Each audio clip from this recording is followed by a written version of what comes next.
Legend of Total War here, and today we're going to be going through the Greenskin update and basically explain how the update is essentially going to fix the greenskins. So first thing though is to look at how the greenskins currently work and address what the issues are, and then compare it to the update and see exactly how CA is going about addressing these major issues, which in my opinion they have.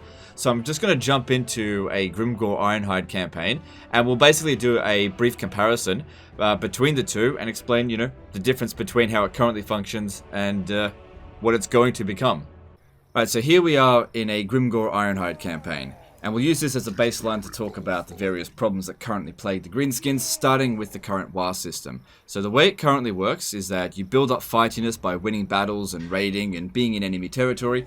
Once you have 17 units in your army at least, and 80 fightiness, it'll create a war army that'll spawn next to your army, the following turn.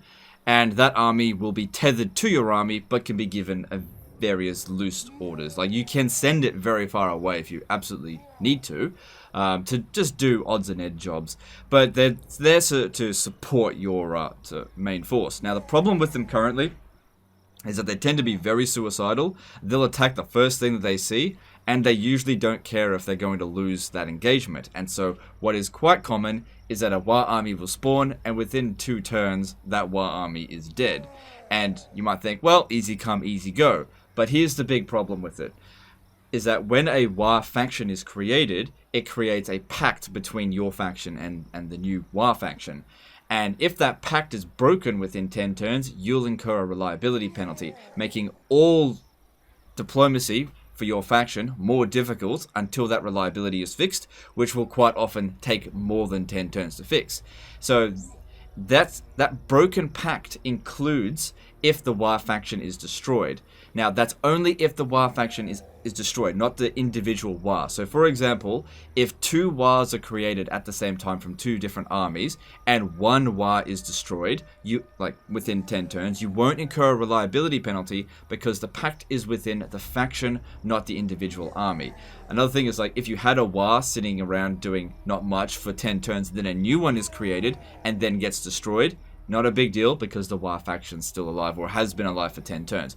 Once the war faction's been alive for 10 turns, you can send it off to be suicidal, it doesn't matter. But the problem is that in the early game, quite often war armies will be destroyed quite early, and you'll take a reliability penalty. Now you might think, why does it matter? The greenskins are a naturally unreliable race.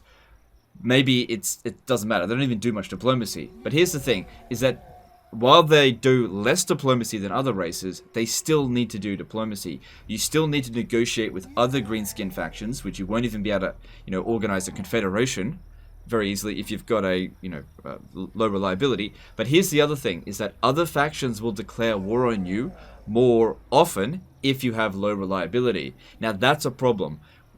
If you really want to run a smooth campaign, you need to be the one declaring war and manage the amount of wars that's, suitable for you. If you get into a dozen wars early on, that's probably going to derail your campaign because you just will be fending off armies left, right, and center, which will bring into the next problem with the greenskins. So having low reliability will make your campaign more difficult. Overall, getting a war and then losing it early will actually make things more difficult for you rather than easier, so it's actually better to not play into the mechanic at all. So that's the biggest flaw in the current war system. Now the next problem with the greenskins is their replenishment rate. So in Warhammer 1 wasn't that big of a deal because climate wasn't introduced. Every region had the same amount of replenishment rate, but now that there's various different changes made to the game, the greenskins haven't been updated since then. They've got the lowest replenishment rate out of any race in the game. And that's a big problem because from the lore perspective, they should actually have the highest replenishment rate. Comparing them to, say, the lizardmen have got lord traits, they've got technologies, they've got followers, they've got global bonuses through landmarks. There's all these different things that they can do to increase their replenishment. So playing as a lizardman faction, it's very easy by the mid-game to hit the cap of 50% replenishment, but it's actually impossible currently to hit 50% with greenskins, because this is the thing. The base replenishment rate is 8%. If you're sitting inside of a settlement, that's assuming it's green, or encamped, you can get an additional 10%. So that's 18%. There are no technologies or lord skills that increase replenishment. There's nothing here that increases replenishment. There's no technologies that increase replenishment. I believe there might be a follower that increases it by 5%. And there's no agents that can be attached to the army, or any heroes that can be attached to the army that increase replenishment. And the only way that they can augment it is by going over to Carcassonne and defeating the Fey Enchantress to get that 10%, which is actually really important. The Greenskins need that trait more than anyone, because otherwise, 23 or 18% replenishment, it's super low compared to the other races in the game, and it really holds them back. Now, the other thing that is a bit lackluster is really just an outdated tech tree. The problem with it is that you start late and finish early. You can't even start the tech tree until you've built a Goblin Tinkerer's Bench. That's a tier 3 building. While it is an important building to build because it has artillery, it's going to be a while before you get one, so you can't even get started on this, where every other race has already started on their technologies. In addition to that, there's so few technologies that are actually important that you essentially finish your tech tree before any of the other races, and don't really get that much benefit out of it. So those are the 3 things that I really wanted the Greenskin update to address. The war system, replenishment, and the tech tree. Now, some of those things will be sort of interwoven with each other, which many good mechanics in this game do, but those are the 3 things that we need to address. So with that, let's jump in now to the update, and I'll explain exactly what's coming and how the Greenskins are essentially fixed with this update. Okay, so here we are in a Grimgore Ironhide campaign, except this time we've got the Greenskin update applied. You'll notice immediately there's a bunch of new things up here in the UI, and that's what we're going to be going through first. So, first thing you'll notice is the scrap mechanic, and I'll cover that in a minute, but the first thing I want to cover is the new war mechanic. So if we select Grimgore's army here, you'll notice that the fightiness counter here, that's gone. No longer will a war appear and just hover around your army and essentially be able to be sniped by other armies and cause you to lose reliability. That mechanic is completely gutted. There's basically no trace of that left. You won't have attrition from low fightiness. Instead, it's been replaced with a faction-wide bonus. Well, not bonus, but a counter between 0 and 100, which will passively gain 1 every turn, but you gain the most reputation by fighting difficult battles. So you're not going to be able to cheese this system, I think, by sacking a small city just over and over and over again, thinking that you might get 1 reputation. Small scale battles where you're overwhelmingly stronger than the enemy, you probably won't gain any reputation. The way to gain reputation is actually to fight enemies that are stronger than you. So for example, I recently, over the end turn, fought this army here from Karak Azul. It was considered stronger than my army, but I beat it, and I gained about 6 reputation from that victory. It was a Pyrrhic victory as well, because you see my army's still quite damaged here. And that brought me over the line to get to 100 reputation, so now I can call a war. But I don't have to call a war. It's kind of like the mechanic with from Medieval 2 with the Crusades mechanic. If I want, I can call a crusade. I don't have to, and I don't have to go through a pope, but it is kind of similar to it in some ways. But anyway, if I didn't want to, I've got these faction-wide bonuses here, plus 30 growth, plus 5 obedience. These are some pretty hefty bonuses, and I can just sit on this for a while if I want. However, wars are worth doing. So even though calling a war will eventually use up all of this reputation, there's bonuses to be had. So we're going to call a war, and I'll go through exactly what it does. So first thing, we press the button, and then we have to select a target. Now you see a bunch of numbers over here. This will indicate their strength ratings. So we've recently smashed Karak Azul. They're not strong at the moment. They're rank 131. Now you get a bigger trophy. So the trophy is basically what you'll get if you succeed with the war. So if you don't succeed, then you get nothing. But basically, the stronger the enemy that you call a war on, the bigger the possible trophy. So taking the dwarfs into consideration, this is the big trophy because it's ranked below 30. What I'd probably get would be like just a really small amount of construction cost reduction and weapon strength. So that bonus would be applied until the end of the next war. It doesn't have a counter, it doesn't have a cooldown or anything like that. It'll just be a passive bonus that's applied, and that trophy will be shown here, right? So if I called one war, succeeded, and then never called another one, I'd just get that bonus for the entire campaign. So it's replaced when I get, a different trophy. And it's possible, for example, if I had a really good trophy, it's possible to replace it with a really crap trophy as well. So if you've succeeded on between a 1 to 10, the biggest trophy, and then you suddenly go for the big trophy, you'll actually end up weakening, your faction-wide bonuses. But, that's entirely up to you. So, for example here, if we called one on Karak Azul, we'd only get the big trophy. But if I called one over here, I'd get the bigger trophy, which would be about twice as much bonuses that we get from the big trophy. But I'm not at war with Karak at the moment. I am at war with Karak Azul. So, all I need to do is select one of their cities, and then dedicate it to one of the Greenskin gods. I can dedicate it to Mork, or I can dedicate it to Gork. Gork gives weapon strength for the duration of the war, whereas Mork gives missile strength, and also gives the big war, which that's a different faction mechanic as well, which I should probably go into just really briefly, because there's these wars, and then there's army ability wars. So when you're in battle, there's a new counter, sort of like the Realm of Souls, but it's not about casualties, it's just about being in melee. The longer your troops are in melee, this counter will fill up. When it gets to full, you basically go, wah, whatever, and then this faction-wide bonus is provided. 24 extra melee attack, 50% extra armor piercing, lasts 18 seconds, then it runs out, and then you basically have to do it all again, except every time you do it, the number doubles, until you go into the next battle, and then it's the same as it was before. The more melee units you bring to the battle, the higher the number is to begin with. Anyway, so we're going to call this War down. So yeah, this army ability is the one that changes, and basically it's just bigger bonuses. So we're going to dedicate it to Gork. And then it's given me 20 turns to capture their capital, which is Karak Azul. So, if I was to capture the capital, it would say I would get construction cost minus 5%, weapon strength plus 4% faction-wide, until the next war is over. Now, the next thing that's happened over here is, if we have a look, there's no hovering army, there's no war faction, but there is this little counter over here, this bar that's next to us. So what that's done is it's created a second army that's actually attached to our war here. Sorry, that's to our army, and these are the war troops indicated by these banners. And these are random units, but are also dependent on where you actually recruited them from. So, for example, I actually got really lucky here and got a Lava Arachnarok Spider, which is not a DLC unit. This is something that everyone will be able to get access to. This is a specific WAR unit, indicated by these red icons here. So the location that you are in will dedicate what you can get. So in order to get a Lava Arachnarok, I believe I have to be near a volcano. So I've got that, for example. If I wanted certain trolls, I need to be where trolls are going to be, so on and so forth. But anyway, not just going to get 5 units.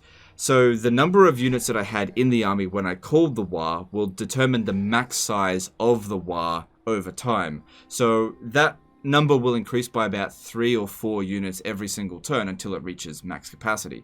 So it says there 5 out of 20. So next turn it might be 8 out of 20 and so on and so forth. Now, if I fight a battle and one of these units gets killed, they're not going to be replaced. That number is not going to go down. So don't throw them away too, recklessly. They can be replenished, but only if you're sitting inside of a friendly city. If you're in a camp stance or in friendly territory, the WAR units, at least currently, they don't replenish. Maybe that'll be patched, I'm not sure. Anyway, so that essentially gives all of your armies up to 2 full stacks. Now, if you're thinking, I think I know how this can be abused, I'm going to recruit a new army, fill it full of gobbos, and then I'm going to get in another war. So, for example, if I was to do that, I was just recruiting another goblin here. You'll notice that it doesn't get a war, and the reason for that is because I didn't have this guy available at the start of the war. Now, if I was to recruit, it's not going to make any difference. If this guy had been recruited before the war had called, he would have the ability to get 1 out of 1, basically. But let's just say he had 15 units, it would have been, say, he might have gotten 4 out of 15. And if I was to recruit 5 more units in his army after the war's been called, it doesn't matter. That was what I called in. He's not going to get any more than what you started off as. So you can't cheese it too much with that. Okay? So anyway, you go down there, you capture it. That's the crux of the war mechanic. this goes down to 0, and then you basically got to build it back up again. Now, if you succeed on the war, depending on the size of the war, the target that you're going up against, you'll get an amount of reputation for succeeding. So in this case here, because I went after the smallest target, I'll only get 10 reputation for succeeding. But if I had gone for the biggest and gone for someone who was between rank 1 and 10, it would have given me 30 reputation at the end of the war, basically bypassing the crap section here, so I go straight into bonuses. Just really helps moving towards the next war, I suppose. And this is something that you'll probably go through 4 or 5, as many wars as you want throughout the campaign. It's really good. It's something worth playing into because the bonuses are good. And you don't have to worry about reliability hits, because if my army here got wiped out, no reliability hits. If any units get wiped out, doesn't matter. These guys here don't get a general. They're simply part of the army. Now, another thing to consider, though, is that they can be bypassed through lightning strike, okay? So if this guy here was to attack us over the end turn, and just say hypothetically he had lightning strike, the war forces don't come in. I've got lightning strike on my army here. If I attack this army and use lightning strike, even though I can't, but just as hypothetically, because it doesn't have reinforcements, my war army won't show up. So they're kind of like a second army, but they're attached to you. If I move, they come with this, okay? You don't have to worry about them, catching up. They're attached to the army. Alright, so that's basically the war mechanic summarized there. Now, let's go on to scrap. Pretty simple with the scrap. It's something that you'll just gain throughout the campaign as you fight battles and do various things. So you spend it in 2 main ways. You spend it on technologies, which has been completely revamped here, which I'll go into again in a bit. But the primary, I guess, most interesting way that scrap is utilized is by unit upgrades. This is something that's completely unique to the greenskins and really gives them a pretty massive boost. So every single greenskin unit has now this little icon here, which gives them the possibility for an upgrade. So there's various different choices to be had. So some of them will be unlocked via certain technology. Some of them will be available at the start. Anyway, so the Immortals armor here will give us 25 extra armor and causes fear, and it's going to cost 80 scrap. So boom, I got that, and a little icon shows up here, basically indicating I've already gotten the scrap.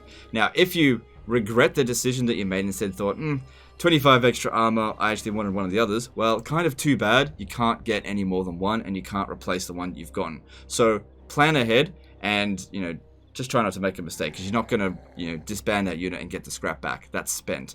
But some of these upgrades are really, really good. Some of them are a bit meh, but for example, Doom Diver catapults become even better with 20% extra range. That's a really massive bonus for Doom Diver catapults. And, I'll let you figure out what all of the other units, every single greenskin unit, even Regiment of Renowns, will get access to scrap, except for heroes. Heroes don't get it.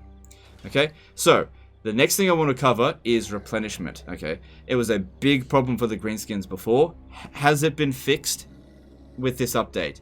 Yes, but it's not overblown like it is with the Lizardmen, okay? You're not going to be getting, 50% replenishment rates. But let me just go through briefly about what new ways you can go about replenishing your forces, okay? So there is now a technology that gives you casualty replenishment plus 10%, for all of your units. There are also some unit-specific ones down here, for example, which will provide an additional casualty replenishment rate for example, Savage Orcs. Not every single unit will have a specific replenishment bonus. Okay, there is also now an agent that can be attached to the army and provide additional replenishment, and that's a really big bonus, but I can't really go into that at this stage here. But just trust me, there is an agent that can do that, so that's another way it can be enhanced even further. And in terms of Lord skills, well, nope, they didn't get anything. I don't think the Lord skills have been changed too much. It's still pretty similar. There are some slight changes, but as far as I've seen, none of the old Lords are getting any replenishment bonuses in their Lord tech tree. So yeah. But in terms of adding up how much replenishment we're going to be getting, I also should note as well, and this is what I forgot to mention in the previous part of the video, this building here can augment it further, which is still possible in the current update, current patch, but I tend to forget about this because it's such a measly amount. It just doesn't even fly under my radar. I'm sure there's going to be a few people who are going to be like, oh, you forgot about the growth building, you know, that provides replenishment. It's such a measly amount, it just doesn't really matter. I'd say if it's not providing like 10%, it's barely even noticeable. Anyway, so you're probably looking at, you know, excluding the Fey Enchantress trait, from previously getting 18% replenishment to going up to like 30 to 40% replenishment. So it's a big bonus, and it does bring them up to scratch with Warhammer 2. They're certainly not the fastest replenishment race in the game, which they kind of should be, but they're adequate, I would say, with that. So then the next thing to talk about is the tech tree. This tech tree is great. There's a lot of really good things in here. I don't want to go on into too much detail about every little thing, but some notable ones are, of course, the Healy mushrooms, which you can get very early on in the campaign, which gives casualty replenishment plus 10%. That's like the first thing I went for. Then there's over here, obedience plus 3. They didn't get any obedience benefits before, so that's going to really help on legendary difficulty, so you don't have to build loads and loads of public order buildings. There's this one over here, extra ammunition for Doomdiver catapults, reduced upkeep for goblin infantry, which currently goblin infantry are actually kind of viable, you know, with this patch.